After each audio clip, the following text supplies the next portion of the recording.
Okay, next one is home-life balance is the next topic. So how do you manage your home work-life balance? Lisa, well, I'm in a new stage of life. Oh, I'll go. No, go. So my daughter's in college now. She still lives at home, but it's just her and I, and she has her own life and boyfriend and school and work and all that. So if it wasn't for her still living at home, I would be an empty nester at this point. So I don't know. My work-life balance is pretty easy to manage because it's really just, for the most part, me that I'm thinking about. Even though I'm still involved in her life, she makes her own decisions. She's an adult, so.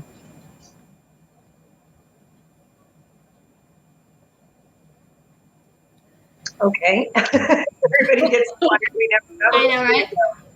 And I'm a talker, so I'm trying to not talk as much as I normally would. Talk away.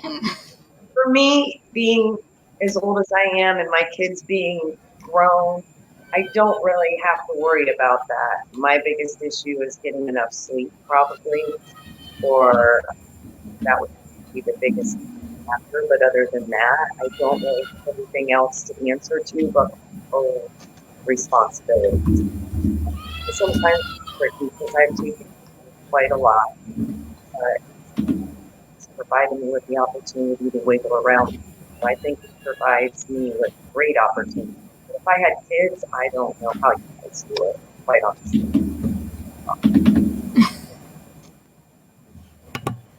I find it actually relatively easy because now the difference is like, let's say you work an 8-hour shift. I used to work 11 to 7. You got to go to the grocery store. You got to go before 11. You got to go after 7. So it's like now if I finish, let's say a shift at 2 o'clock and I need to go get groceries, I can go, I can get them. I know I have 2 hours before I have to get my son from daycare. So there's more balance. I can come home. And when I'm home after 9 o'clock, I still have time to, sometimes, depending on how my kid is, get him down to bed, or sometimes he's in bed earlier. But then I have options, and like I know that a few of us are YouTubers. I get time to edit and work on content. These are things that when I used to work for my other job, like it was a struggle. Editing was a struggle. Getting the time to do it. Being with my kid, having dinner. I couldn't have dinner with my family. What would I get? A 15-minute break. 15-minute break is not enough to go and have dinner with your family when you have a kid in the mix. So way more balance. It's just so much easier now. That's awesome. For me, it's routines. I'm a routine girl.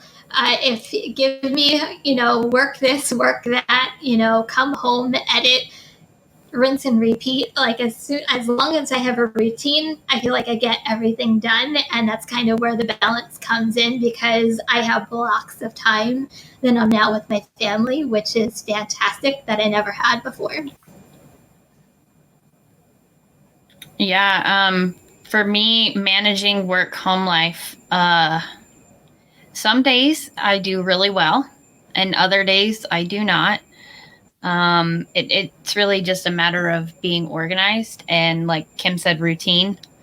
I like to make routines. Does my family stick to the routines I make? No. No. But we've kind of gotten into a good flow, I feel like, where the kids are kind of understanding more like what's expected of them. And and I have a full range. So my youngest just turned 2 on the 2nd, and my oldest is 16.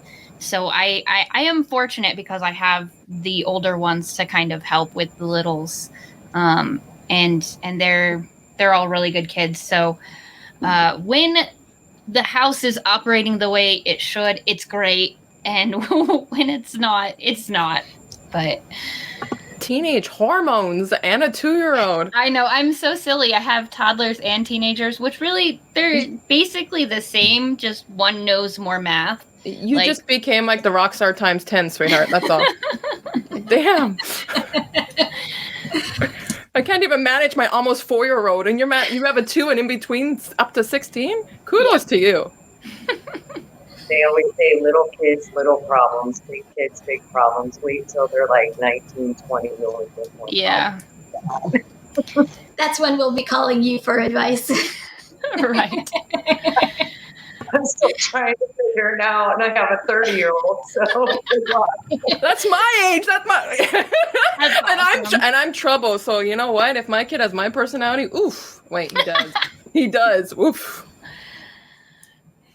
Okay, that's actually a good segue to like our next question. So since we are all moms here, what do you think the biggest challenge is juggling mom role versus working?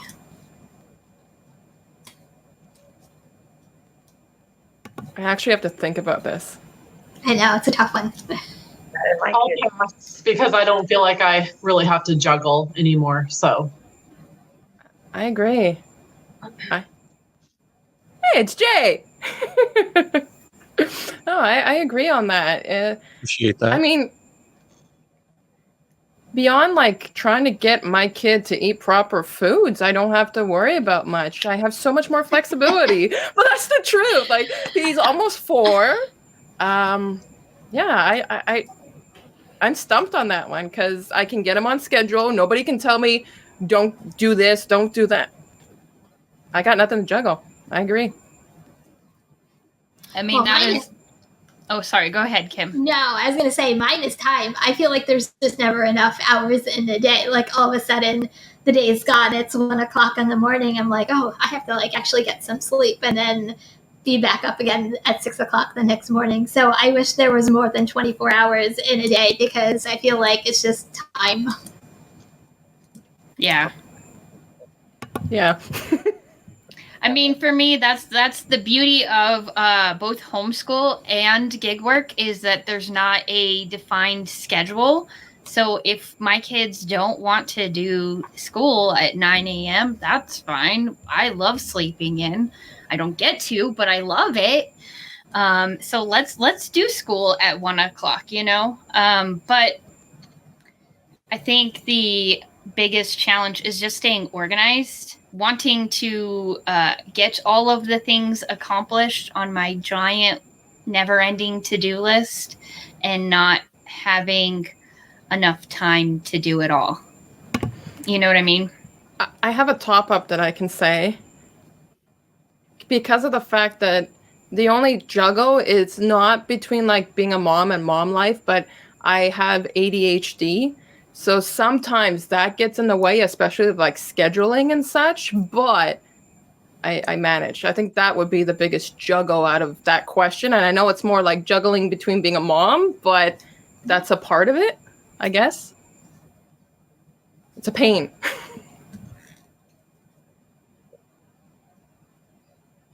Okay. So,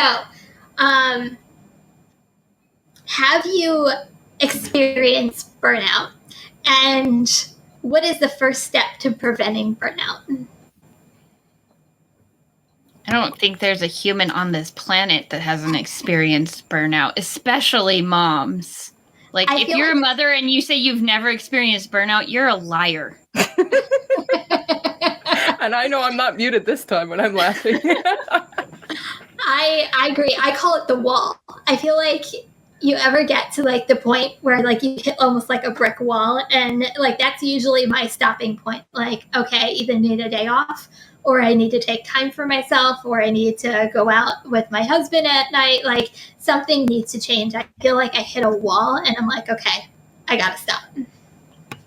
Yeah. I recently, when I got offered to be on this live stream, my reply to Lisa was this would be a great opportunity because I am just coming back from experiencing burnout. I burnt out in real life because of something that happened in my real life. I didn't want to do gig work. I didn't have mentality to do videos. I took a break for like 10 days off YouTube, and then I've come back. Like, burnout is so real. And the way how I took the steps is immediately when I felt it, I was in the gym because I am somebody that has to go, go, go. I started changing diet. I started meditation and everything else. And so that's how I prevented it from getting at its peak because I know myself. I've been at that peak before. And then I got to refocus. And like, this is my first live stream that I've probably done. And I don't know. I don't remember when the last time I did one on my own channel. It takes so much work to get out of burnout, regardless if it's from your daily life versus work ethics, whatever, it is such a struggle.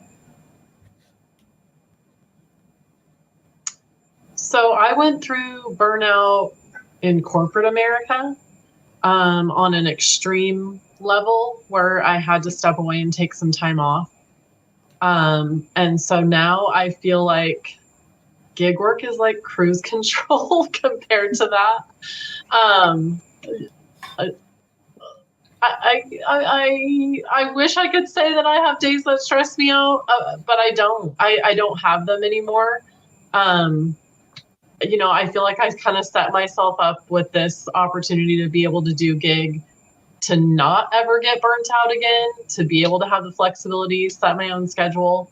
And I just keep being grateful for that every day, because I know what real burnout looked like for me about 6 years ago. And so I don't plan on ever getting back to that point.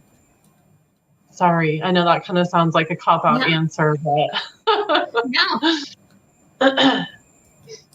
That's super realistic, I think. I think that's a great answer. Yeah. She loves what she's doing. I admire that. What about you, Lady D? Yeah, when I switched to doing just gig apps as my main income here recently, I would say I experienced a lot of burnout in the beginning, because I was trying to work every hour I could. I was trying to stay in my car that max 10 hours before they kicked me off the app. And what I have found is that's not really good. So now I do spread it out. And that's why during the week, I try to work very little, because the money isn't as good. So you're kind of spinning in circles anyway. And then I save up the energy, kind of focus on Friday, Saturday nights. As far as Rideshare goes, Friday and Saturday here is money. Outside of that, there really isn't a lot of that money. So I focus on that. And then through the week, just do a couple hours here, a couple hours there. Try not to do more than 3 hours at a time. But that's for me personally what works. And it's really helped, because I was getting to the point where I'd work 4 or 5 days, 10 hours a day, and then I'd end up not wanting to get out of the bed for 5 days, because I'm just exhausted just from driving that. Like, my hat's off to anybody who can do this 10 hours a day in the car. Seriously. Because I can't. Yeah, I was going to say, come Monday morning after our like crazy long weekends, I am like totally shot. I'm like, all right, we're just going to sit on the couch and we will let the magic school bus teach you guys today, because I'm not engaging. Yeah. Sorry. Like I said, my hat's off to you guys. I know how I would deal with little ones at this point. I muted my microphone, but I love that. Magic school bus all the way. Miss Frizzle is the best. I mean, honestly. But for me to, I would say the first step in preventing burnout for me is the times that I've experienced it is when I have been trying to put too much on my plate and be the one to do it all. Like, not ask for help, because, you know, if you want it done right, you have to do it yourself. So I have learned the art of delegation and just not caring if it's not done the way that I want it done. That's been key. It sounds like me folding laundry. Can you guys tell that I'm a little bit of a control freak? Okay, I won't fold the laundry for you, Lisa. Okay, I'll do it wrong. I know it. So yeah, just asking for help and not trying to do it all. All right, thanks for watching. That short little clip was from our live stream, Show Me the Money Club with Sergio and myself, Tuesdays, 6 p.m. Eastern, 3 p.m. Pacific. Make sure you subscribe, turn on all notifications so you'll be notified when we go live, as well as all of our awesome content. Make sure to check out this video right here, which will take you to the entire live stream, or check out this video right there. All right, drive smart, everyone.